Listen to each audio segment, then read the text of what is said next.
Mister ladies viewers அனைவருக்கும் வணக்கம். நான் டாக்டர் நித்யா, சித்தா பிசிஷியன். நம்ம உடல்ல இருக்கக்கூடிய அதிகமான உயர் ரத்த அழுத்தம், ஹை பிளட் பிரஷர் அப்படின்னு சொல்றோம். இந்த பிபி நம்ம உடல்ல நிறைய பாதிப்புகளை உண்டாக்குது. பல விதமான நோய்கள், முக்கியமாக இதயம் சம்பந்தப்பட்ட பிரச்சனைகளோ, கல்லீரல் சம்பந்தப்பட்ட பிரச்சனைகளோ, சிறுநீரகம் சம்பந்தப்பட்ட பிரச்சனைகளோ உருவாக்குவதற்கு இந்த பிபி ஹை பிளட் பிரஷர் ஒரு முக்கியமான காரணம் சொல்லலாம். ஆனா இன்றைக்கு காலகட்டத்துல பார்த்தோம்னா எங்க அடல்ட்ஸ் நிறைய பேருக்கு, இளம் வயதில் இருக்கக்கூடிய நபர்களுக்கு, ஏன்னா நிறைய பேர் நம்ம கிட்ட கிட்னி ட்ரீட்மெண்ட்க்கு வரும்போது பார்த்தோம்னா ஏஜ் ஒரு 30 to 35 இயர்ஸ் இருக்குன்னா, பட் பிபி ஹை பிபி ரொம்ப வருஷமா இருக்குங்கன்னு சொல்லுவாங்க. 10 வருஷமா ஹை பிபி இருக்குங்க. அப்போ ஒரு 25 வயது மதிக்கத்தக்க ஒரு நபருக்கு ஹை பிபி இருக்கு அப்படின்னா எதனால இது ஏற்பட்டுச்சு, இந்த ஹை பிபினால நமக்கு இவ்வளோ பிரச்சனைகள் ஏற்பட்டுச்சு அப்படின்ற மாதிரி இருக்கும். இந்த பிளட் பிரஷருக்கான ட்ரீட்மெண்ட், ஏன்னா நம்ம ஆரம்ப காலகட்டத்துல ஃபர்ஸ்ட் பிபி இருக்குன்னு தெரிஞ்ச உடனே 3 நாட்களுக்கு ஒரு முறையோ 4 நாட்களுக்கு ஒரு முறையோ தொடர்ந்து பிபி நம்ம செக் பண்ணிக்கிட்டே வர்றது ரொம்ப ரொம்ப அவசியமான ஒன்றுன்னு சொல்லலாம். ஸோ பிளட் பிரஷர் கரெக்டா செக் பண்ணிட்டு நம்ம நோட் பண்ணிடணும். ஸோ ஆவரேஜா நமக்கு பிபி எவ்வளவுதான் இருக்குன்றது தெரிஞ்சுட்டு உடனடியாக அதற்கான சிகிச்சைகள் எடுத்துடணும். So first time, second time, third டைமே நமக்கு தெரிஞ்சிடும் பிபி ஹையா இருக்குன்னா உடனே நம்ம மாற்றம் கொண்டு வர வேண்டிய ஒரு விஷயம்னா உணவு முறை. அப்ப உணவு முறையில மாற்றம் கொண்டு வரணும், நம்மளுடைய லைஃப் ஸ்டைல்ல மாற்றம் கொண்டு வரணும், மருந்து முறைகள், இது மூன்றுமே ரொம்ப ரொம்ப முக்கியம். மூன்றாவதாக தான் நான் மருந்து முறை அப்படின்னு சொல்லியிருக்கேன். ஸோ இப்போ பிளட் ப்ரெஷர் அப்படின்னு சொல்றது நம்மளுடைய லைஃப் ஸ்டைல் அண்ட் ஃபுட் ஹேபிட்ஸ்லேயே கண்டிப்பா இதை கண்ட்ரோல் பண்ணிக்கலாம். பிளஸ் நம்மளுடைய மனநிலை சார்ந்த விஷயங்கள். ஸோ சைக்காலஜிக்கலா நம்ம ஸ்ட்ரெஸ்ல இருக்கிறோமா, டிப்ரெஷன் இல்ல ஆன்சைட்டி, ஃபியர், இந்த மாதிரியான பிரச்சனைகள் இருக்கும்போதும் நம்ம கவனத்துல வச்சுக்க வேண்டிய விஷயம்.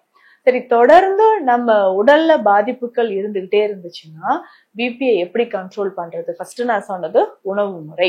ஸோ உணவு முறையில் அதிகமான எண்ணெய் சத்துக்கள், கொழுப்பு சார்ந்த பொருட்கள், preservatives, junk foods, fast foods, இது எல்லாமே நம்ம தவிர்த்துட்டு எப்பவுமே நம்ம உணவு முறை அப்படின்னு சொல்லும் போது ஆரோக்கியமான உணவு முறை தான் நம்ம ஃபாலோ பண்ணணும்.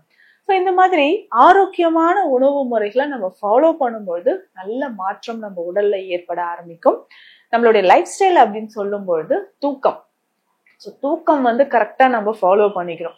ஸோ உறக்கம் இல்லாமல் இருக்கும்போதோ, உடலில் பித்தம் அதிகமாகும் போதோ நமக்கு கண்டிப்பாக பிளட் பிரஷர் அதிகமாகும்.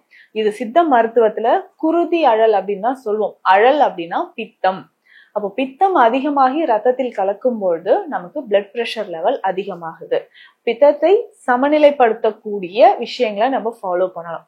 எதெல்லாம் எடுத்தா பித்தம் நமக்கு குறையும்? உணவு முறையில இதை மட்டும் நீங்க சேர்த்து கவனமாக இதை கண்டிப்பா சாப்பிடணும் அப்படின்னு சொல்லக்கூடிய விஷயங்கள் என்ன அப்படின்றத சொல்றேன்.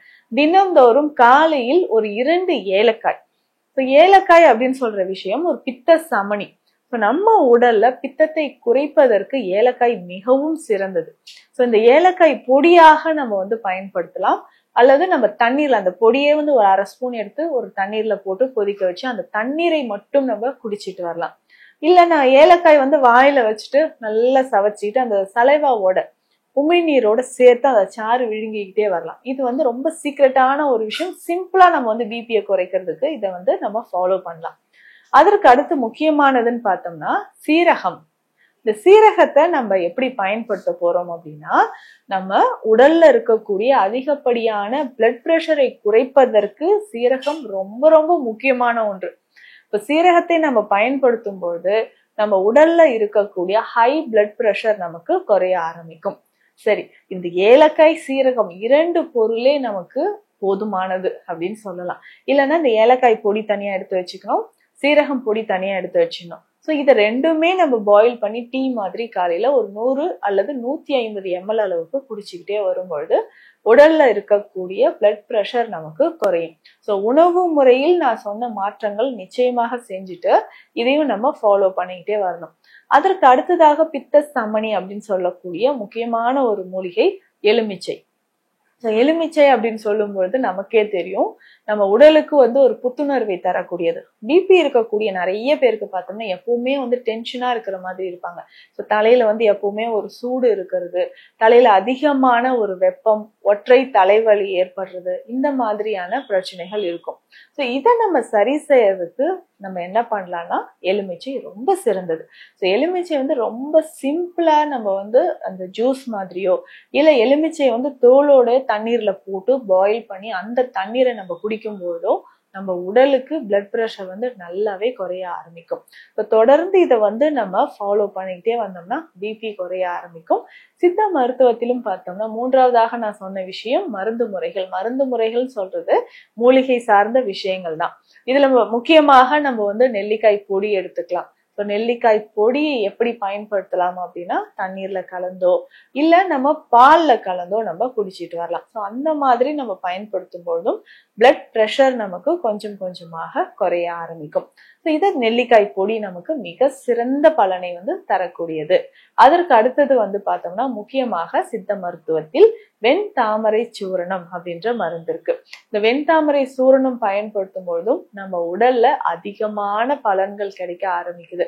ஸோ அந்த பிளட் பிரஷரை எப்படி கண்ட்ரோல் பண்றது அப்படின்னா இந்த பேசிக் மெடிசின்ஸே போதும். ஏன்னா ஆரம்ப காலகட்டத்திலே நம்ம டெஸ்ட் ரெகுலரா நம்ம பிபி ரீடிங் எடுத்து நோட் பண்ணி வச்சிருப்போம். ஆவரேஜா எவ்வளவு ஒரு 140 இருக்கு, 140 100 வந்துருச்சு, 150 100 இருக்கு அப்படின்னு சொன்னீங்கன்னா இதை நம்ம ஃபாலோ பண்ணிக்கிட்டே வரும்போதே பிளட் பிரஷர் குறையும். இன்னொரு முக்கியமான விஷயம் நான் சொன்ன உறக்கம். அடிக்கடி டென்ஷன் ஆகுறது, இதையும் நம்ம தவிர்த்துட்டு மெடிடேஷன் அப்படின்னு சொல்ற ஒரு விஷயம் ரொம்ப முக்கியமானது. ஸோ காலையில ஒரு 10 நிமிடங்கள் மூச்சு பயிற்சியோ இல்ல தியான பயிற்சியோ நம்ம ஃபாலோ பண்ணிட்டு வந்தோம்னா கொஞ்சம் கொஞ்சமாக பிளட் பிரஷர் நமக்கு குறைய ஆரம்பிக்கும். ஸோ ஆரம்பத்திலேயே இந்த பிளட் பிரஷர் அப்படின்ற விஷயத்த நம்ம கண்ட்ரோல் பண்ணிட்டோம்னா ஓகேங்க.